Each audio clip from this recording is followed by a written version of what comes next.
welcome to Joy News at 6. The news is live on Joy 99.7 FM and hits 103.9 FM in Accra. In Kumasi, we are on Love 99.5 FM and over 30 affiliates across Ghana's 16 regions, including Klenam Radio, Bato, Gaskia FM, Techiman, and Radio Wawa. Get radio, TV, and online content on the myjoyonline.com interactive app for Android and iOS devices.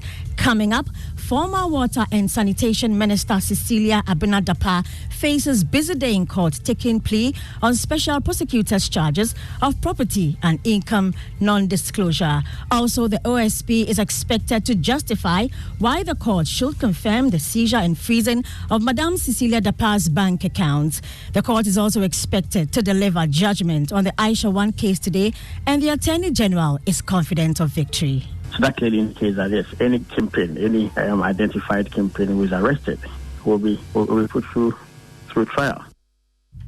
Double trouble for residents living in and around Sagakope as Ghana Great Company cuts power amid flooding in the area. More as NADMO begins distributing relief items to the affected residents. The information from VRA indicates that this situation might persist for about a week or two.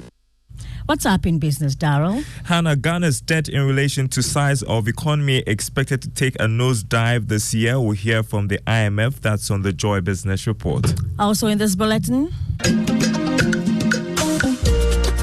St. Louis Senior High School humbles Adisadel College to taste the joy of being qualified at the regional stage for the first time. They should be on the streets in the bushes. People are meant to be in the forest. Yes. I am Hannah Odami. Let's settle for the details now.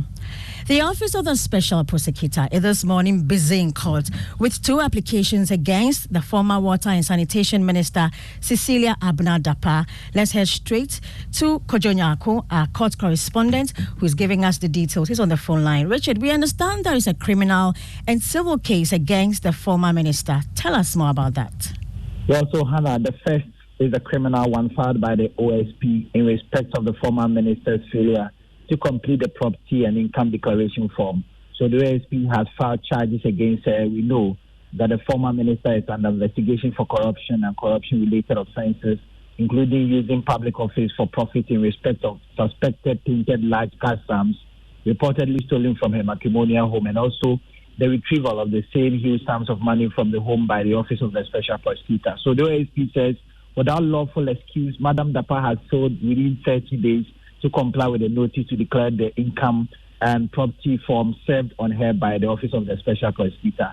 The second case is on the motion filed by the OSP for confirmation for the seizure of the sums retrieved from her house and the freezing of her bank account. In fact, the case was supposed to be heard on the 18th of October, but with the court granting the application of Madam Dapaah for the case to be brought forward, as they say in law, abridgment of time, the court modified the date and that case is scheduled to be heard today. We will know whether the court will grant the motion for Madam Dapaah's property to be frozen or seized. So will these two cases be held in separate courts?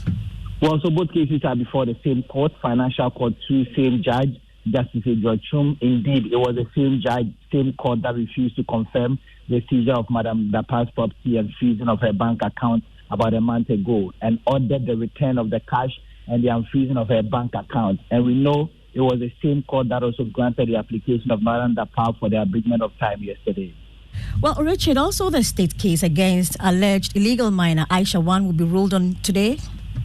Yes, after a long trial, the judgment in the case of M1 alias Aisha 1 would be given by the court. The Attorney General has been speaking on this. So on 12th October, we expect judgment to be delivered in the Aisha 1 matter. So that clearly indicates that yes, any kingpin, any identified kingpin who is arrested will be put through trial. And of course, it is quite pertinent to know that the wheels of justice grind slowly, even in these cases that. Earlier, we had Richard Kojo Nyako and then the Attorney General. Let's move on. There's double trouble for residents of Sagakope and adjoining communities as the Ghana Great Company has cut power amid flooding situations in the area. An ongoing spillage of the Akosombo and Pond dams have led to various flooding in several communities along the Volta River. Greatco announced in a statement on Wednesday it has shut down its substation in Sagakope due to flooding at the station and also for the safety of residents. We'll check on the current state of affairs shortly, but first, listen to the Deputy Director General of NADMO, Seji Saji Amedonu, who says the organization has been distributing relief items to the affected areas. The information from VRA indicates that this situation might persist for about a week or two. The inflows are heavy now, and they think that in about a week or two, they will have reduced the spillage. Because the situation is still unfolding, our team, that is our district staff, are still going on with the assessment. But as we speak, we have relief items in those districts now. At least 7, those people who have been moved to safe haven. Meanwhile, Member of Parliament for South Tong, Kwabla Mensah Woyome, has called on government to release the MP's Common Fund to enable them provide some relief items to the affected residents. The districts in Nadmo did not have anything. The assembly itself is cash-strapped, and this is when I think I have to call on the central government to release the Common Fund to enable some of these interventions to be carried out. And so it's a problem that we think needs all to just come, put hands on the floors and see how they can also assist in one way or the other, especially the vulnerable. Educationist and chair of the National Development Planning Commission, Professor Stephen Adai, has thrown his support behind the Conference of Heads of Assisted Secondary Schools as they call for discretionary powers to tackle the increasing indiscipline among students. CHAS recently voiced concerns on how some senior high schools in the country are becoming hotspots for various social vices like bullying and occultism.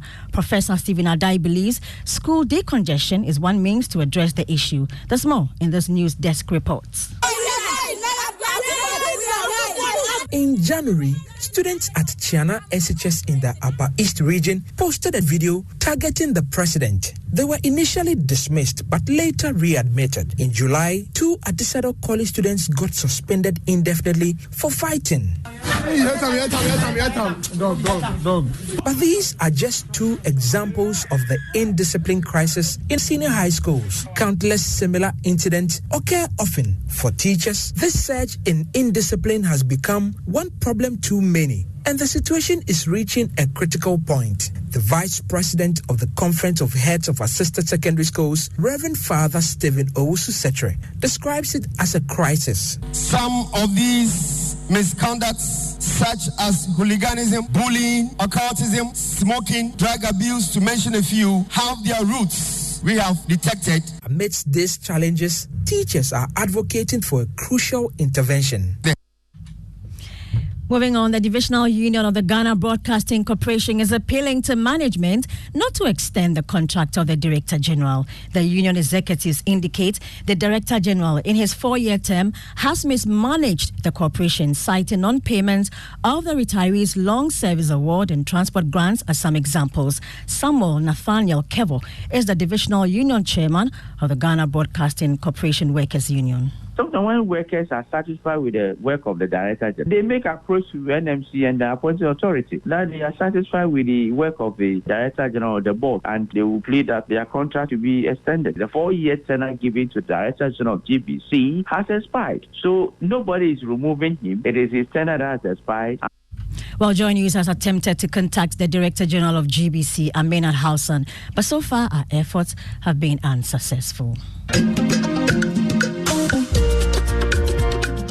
To the NSMQ, and for the first time in 9 years, Adisadel College will join the National Science and Maths quiz from the regional qualification stage after they were crushed by St. Louis Senior High School. In a spectacle of academic dominance, the ladies from Udum in the Ashanti region humbled the Zebra Boys, who were Central Regional champions, by a landslide margin of 30 points. Emmanuel Bright Kweku interacted with the schools after the historic contest. So for the very first time in 9 years, at this Sadell College, we'll be going to the preliminary stage of the National Science and Math Quiz. We don't have any problem to that. It's normal, although it's painful, but Charlie. As of now, I'm lost for words. But then we underestimated them because they were girls' school. And we have never lost to a girls' school before. I'm actually thinking of how to go home from here. Where do you come from? Accra. I had to run away from work. I have lost. What am I going to tell my boy? And it's excitement from the girls from Odium. How does this make you feel? You've put out Central Regional Champions. They don't deserve here. They should be on the streets in the bushes, People are meant to be in the forest. Yes. We are very excited. We actually saw them as competition and we went into the competition with our best. Is St. Louis on course to win the National Science and Math Quiz as a girls' school for the very first time? If we put in our best, we know we can get there with the help of God. So right now, we are just going to work harder in order to get there. Well, musician Black Sherif has become the second Ghanaian after Sarkodie to win the BET Awards Best International Flow category since its establishment in 2019. Let's listen to his acceptance speech. Remember, you know a traveler. The name is Beku the Hustler. If you far away. I saw this in my sleep every night. Yes, sir. I started making music 4 years ago in a small city in Ghana called Kononguzongo. And there was no way nobody was going to convince me that I wouldn't be here, that my music wasn't going global. Thank you so much, BET. Thank you to God. Amen. Thank you to God. Thank you to my mom. Thank you to my dad. Thank you to my team. I love you. On that exciting note, we end the news at 6 with me, Hannah Odami. But you can find more stories on myjoyonline.com. Thank you for joining us.